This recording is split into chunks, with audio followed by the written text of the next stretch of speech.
add these two polar coordinates. So I'm going to need to make myself a vector that's 30 degrees long at 50 degrees and one that's 10 long at 170 degrees. And we're supposed to add that. When they start with it in polar coordinates, your final answer needs to be in polar coordinates. With these word problem kind, you can just leave them in rectangular form. But when it starts in polar form and then asks you to add them, you need to put your answer back into polar form, which makes it a little bit harder. This is going to be a little bit longer video. It might even be 2 parts because it's so long. So let's look at this one. First thing you want to do is you want to draw these out on your coordinate system. So we have, let's see, I like to draw the whole thing. In the book, they don't draw this whole thing. If you don't feel like you need to draw out the whole coordinate plane, you don't need to. You can just put your 50-degree angle down. So it's supposed to be 55 degrees. I wrote 55. So we have a 55-degree angle, and it's 30. This is 55. And the vector length is 30. And then this one over here is 170 degrees, so that's almost 180, so it's down here, and it's 10. I guess I should make this guy a little bit shorter. So this is 10, and this would be, if this from here to here is 170, that means that this has to be 10 degrees. We're going to put these into rectangular coordinates just like we did in the first problem. We're going to add them together and then put them back into polar coordinates. So here we go. Let's try doing it. Let's draw a triangle. This is our x, this is our y. We know that y is going to be sine. So I'm just going to put 30 sine of 55 degrees equals y. I just did that shortcut step that I was telling you about before. So we put that in our calculator. We're going to get y equals 24.57. Then we get x. We would say 30 cosine of 55 equals x. And we just put that in our calculator, and we get x equals 17.20. Now let's go over and do this one real quick. We're going to get, here we go again, let's draw a triangle. This is our x, this is our y. So we say 10 sine of 10 degrees equals y. Put that in our calculator, and we get 1.74. And these are all should be approximately. Sometimes I forget and just write equal, but since we're rounding, we want to say approximately, and that's what means approximately. Then we would say 10 cosine of 10 degrees equals x. Put that in our calculator, we get x is approximately equal to 9.85. So we have our two. We can put these in rectangular coordinates and add those together. I'm going to need to make some space on the board again. We're just going to have to work sideways here.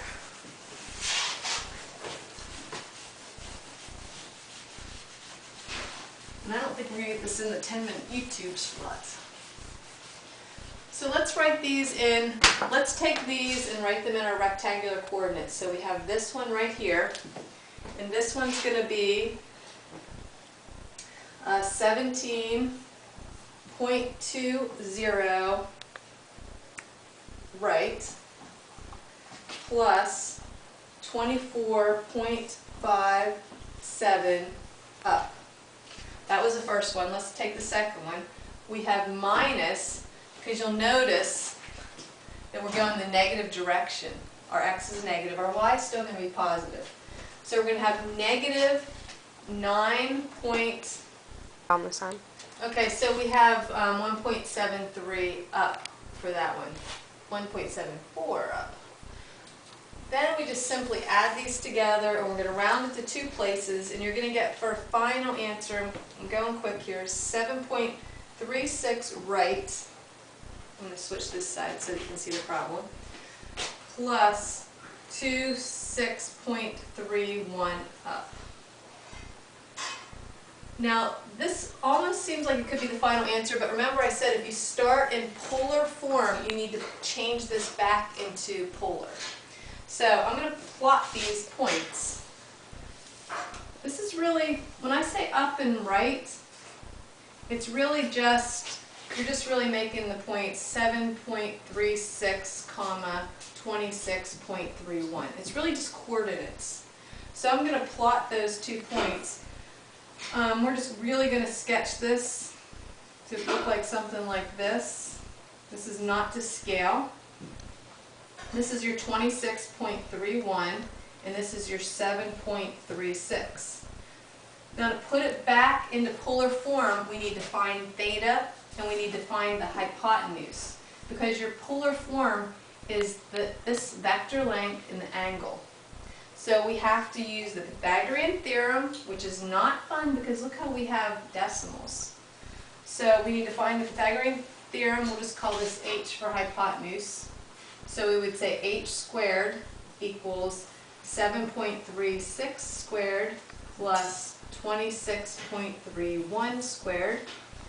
And then we would take the square root of both sides, like this, and we're going to end up with h. You're simply going to use your calculator. Everything's going to go in your calculator, and we're going to get our hypotenuse is 27.32. So that's our number. If we're going to put our final answer, it's going to be 27.32, and then we need to put our angle in this little thing. So to remember how you get your angle, we're going to get the tangent of theta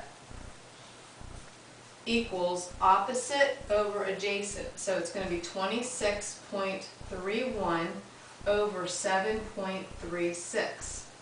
But we want what theta is, so we're going to take the inverse tangent of both sides. So we're going to get theta equals tangent, the inverse, of 26.31 over 7.36. You just put this in your calculator with your inverse tangent and out will pop an angle. So our final angle that we need is 74.37 degrees, which would be this angle right here. You put that up here, 74.37 degrees. Hopefully this made some sort of sense, because we can try doing a problem like this on Thursday. It just will take us another 10 minutes. But just re-look at the video.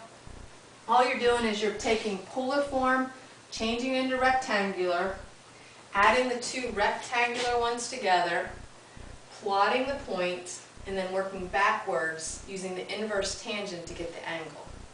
So that's it for lesson 63.